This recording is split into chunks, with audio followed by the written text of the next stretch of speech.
Okay, so we're kind of going backwards. Everybody has woven a pouch. I'm going to show you how you can make these pouches on your own at home. And you have to thread the loom a certain way, otherwise it will not open. So we want to make sure that you thread it so it will open. One, here's my cardboard loom. At the top, I'm going to make a straight line across the top and across the bottom so that when I cut my little tabs, I will know how far. You don't want to cut past that because a lot of times when you're weaving, some people had a hard time getting their thread through because it went too low. I'm going to make an even number of lines up here. So there's 1, 2, 3, 4, 5, 6, 7, 8, 9, 10, 11, 12, 13, 14. So now I want to make 14 lines down here.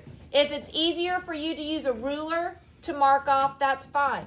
1, 2, 3, 4, 5, 6, 7, 8, 9, 10, 11, 12, 13. Oh, see? That's why you might want to use a ruler to mark them off. Can you hand me a pair of scissors? When you're done, and I've done enough of these that I can make them more even. When you cut, I'm going to cut to that line. And my lovely helper got me a pair of left-handed scissors that I can't work on. So I'm going to get a pair of right-handed scissors. And when I cut, I'm going to cut to that line and try not to go past it. So I'm going to cut down to that line.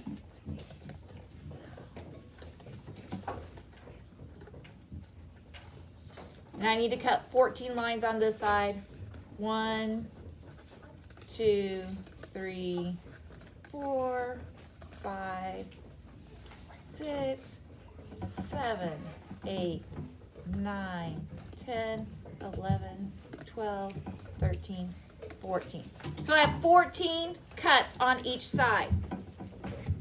I'm going to use string. So string is a little thinner than yarn. So if you can see the string. And I'm going to hold it off to the side, and I'm going to go around in that first slot, up through the bottom slot, and back through the top. So I've gone around it. Up here at the top, I'm going to go behind that first tab. So like how I like to say, it's down, around, I'm going around the bottom tab, up, and over. This time I went over in front. Down, around, up, and over. But when I'm going over, I'm going behind it. Down, around, up, and over.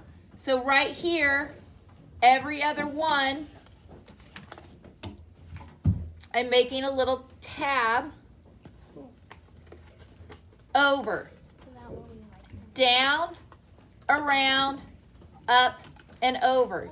Down, around, up, and over. Down, around, up, and over. Man, I picked a big one to do this one. Up and over. Down, around, up, and over. Down, around, up, and over. Down, around, up, and over.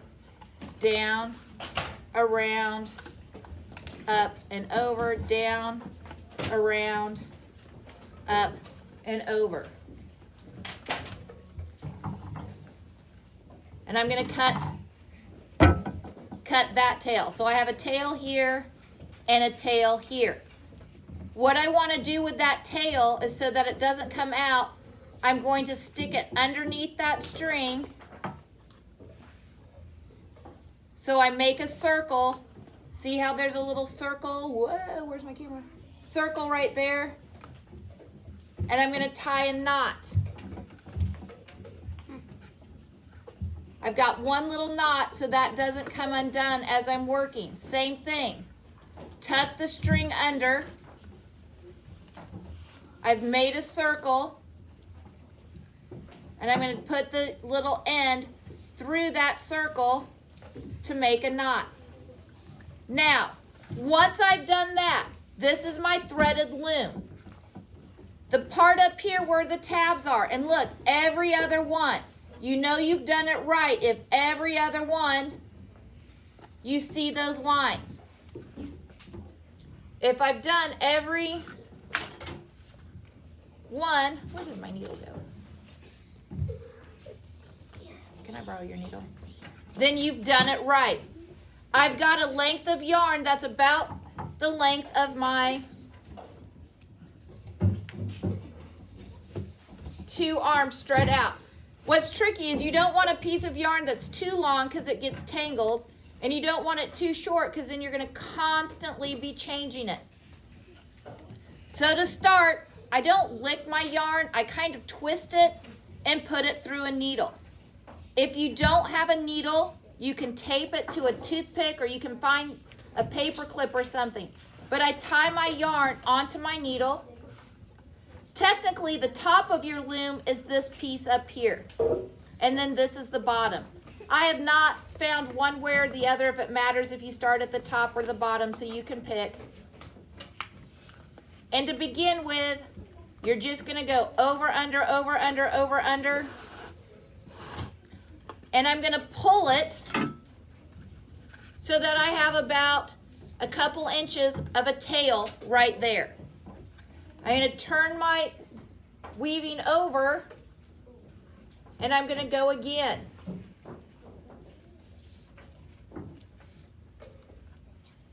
And I'm going to pull it all the way through so that when I have these 2 pieces, I'm going to tie them together. Tie a knot.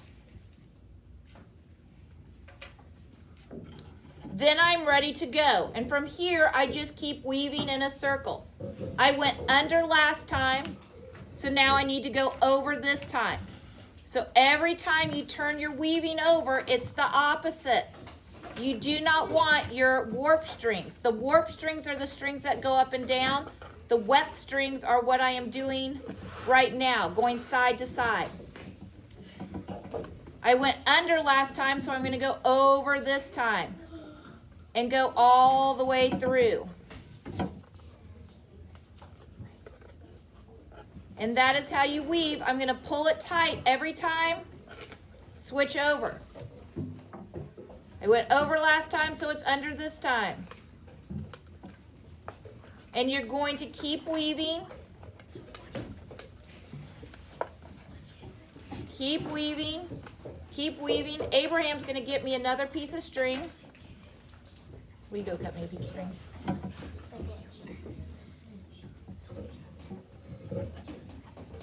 Sometimes on a bigger loom, it's nice to have long needles. Gonna keep going. After you have 4 or 5 rows, and you have enough, and you've got to pay attention because sometimes it can get a little confusing.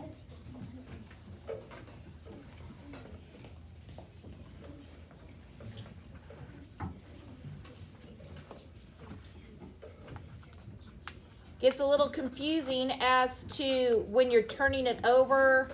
Sometimes you might have to take a little bit out. So I've got 4 or 5 rows. Now I want to scrunch it. And when I scrunch it down, I shouldn't see any of the purple strings. Same on this side, scrunch it down. And when I scrunch it down, if I don't see those purple strings, then I know I've done it right. So I'm going to go a few more times. Now, because we're going around in a circle, this is going to make a pouch. You can just do a weaving like a wall hanging and only thread one side.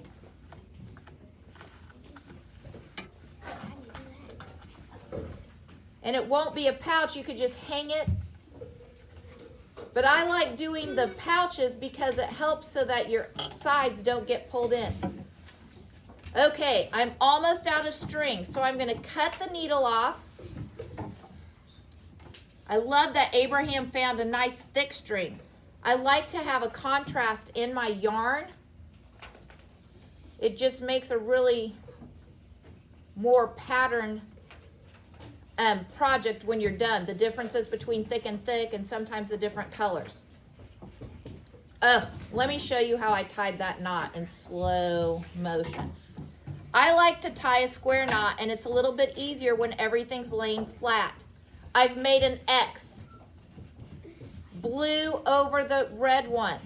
I've looped it around. Blue over red again. That's a square knot. Those are the best knots to not come undone. This yarn's a little thicker. Sometimes if it's not a clean end, I want to trim it. I'm going to stick it through my needle. And that thick yarn sometimes is a little tricky to get through there. Tie it in a knot. And then I'm ready to go again. Check what I did last time. I went over last time, so this time it's got to be under. And I just keep weaving, just keep weaving, just keep weaving. And every time you run out of a color, I'm going to pull these ends down like that. After I've done a few rows, then you can go back and cut those ends.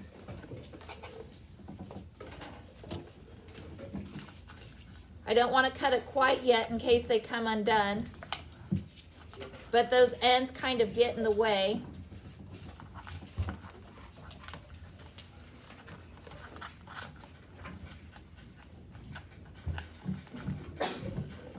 So once I pull this and push it down, you can trim these, just don't cut them too low, and you are ready to go.